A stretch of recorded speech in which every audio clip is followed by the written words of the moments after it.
Hey, it's Clay. Welcome to another video. This is going to be a video response for AUcory submitting his swing to the golf subreddit. Let's go ahead and take a look.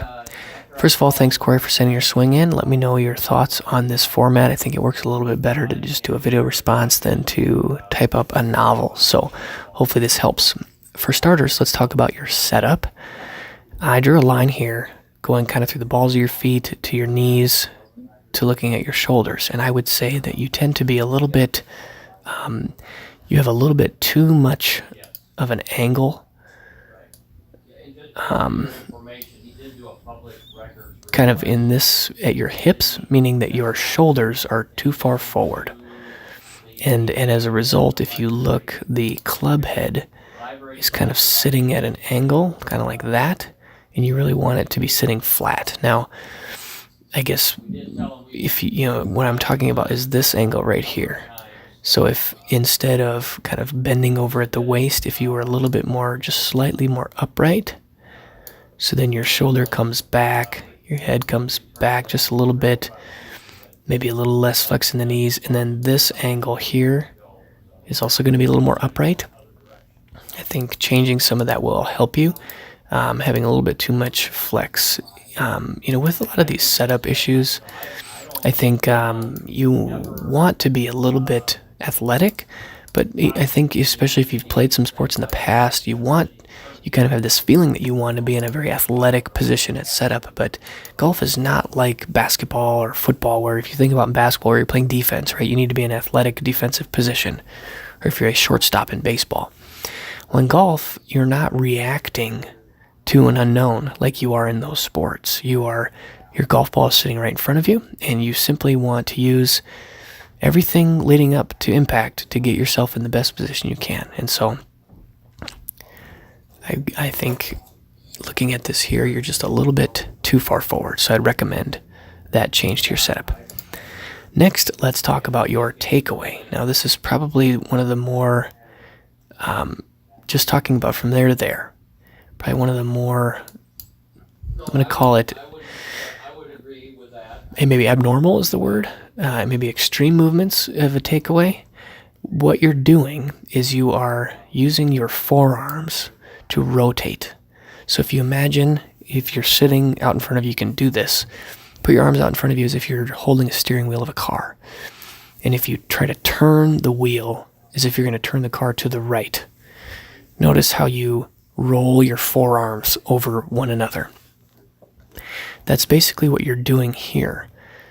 If you can see how your left arm has risen up, your right arm has gone under, and then your forearms have turned so that your left wrist has deviated and your right wrist has supinated. I could be wrong on that, but that's the basic idea with these motions.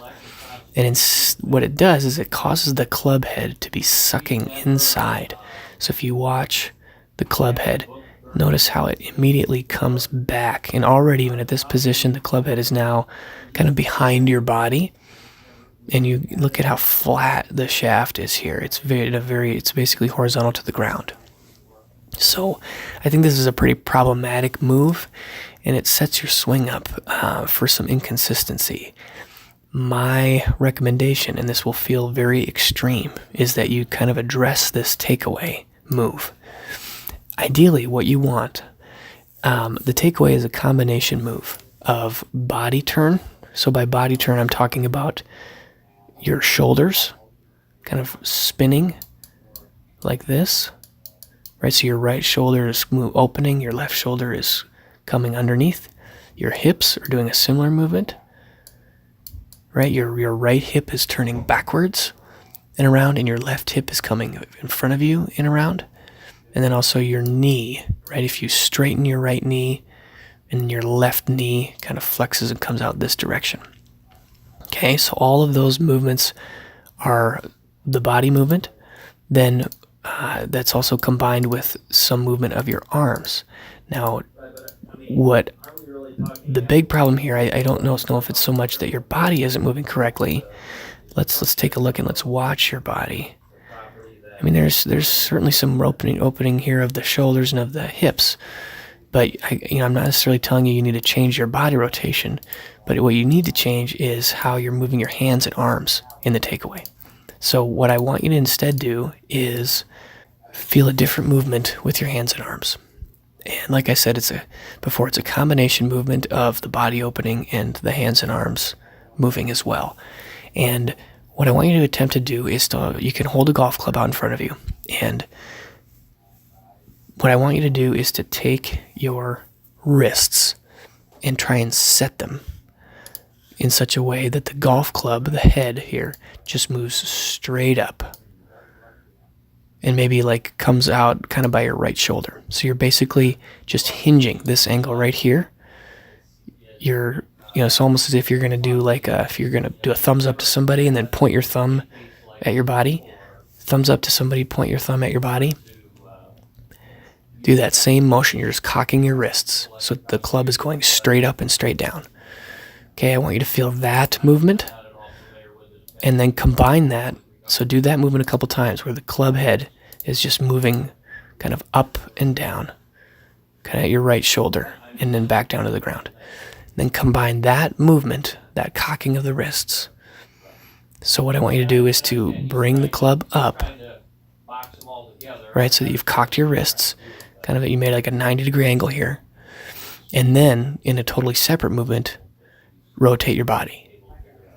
Okay, and so that should present a much better backswing position.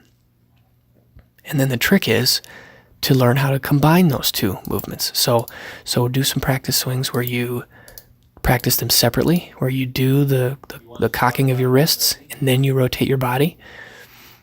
Do that for a number of times to give yourself a feeling for how that's going to go. And then second, try to combine the two movements where you cock your wrists and move your body at the same time. Okay? And then really that'll get you to a much better spot at about here. And then really finishing it is kind of adding some right elbow bend, some shoulder rotation. But that really should help address your takeaway position. Okay? Now, changing how you do your takeaway and your backswing will really change the rest of the swing, right? I could talk about how you come over the top here, you're a little across the line here at the top, but I think until you get your takeaway sorted out, the rest, there's some really extension here, but until you get your takeaway sorted out, there really isn't much sense in addressing much of the downswing issues, because your downswing hopefully will change quite a lot by changing your takeaway and your backswing. So start with that, and that may take a little while to ingrain. But luckily, this change to these movements are things you can do at home. You don't need to have a golf ball in front of you to work on your takeaway. So practice that movement at home, and then let's see how that helps you. So hope you guys enjoyed this video. Let me know your thoughts down below, and I'll see you soon. Bye.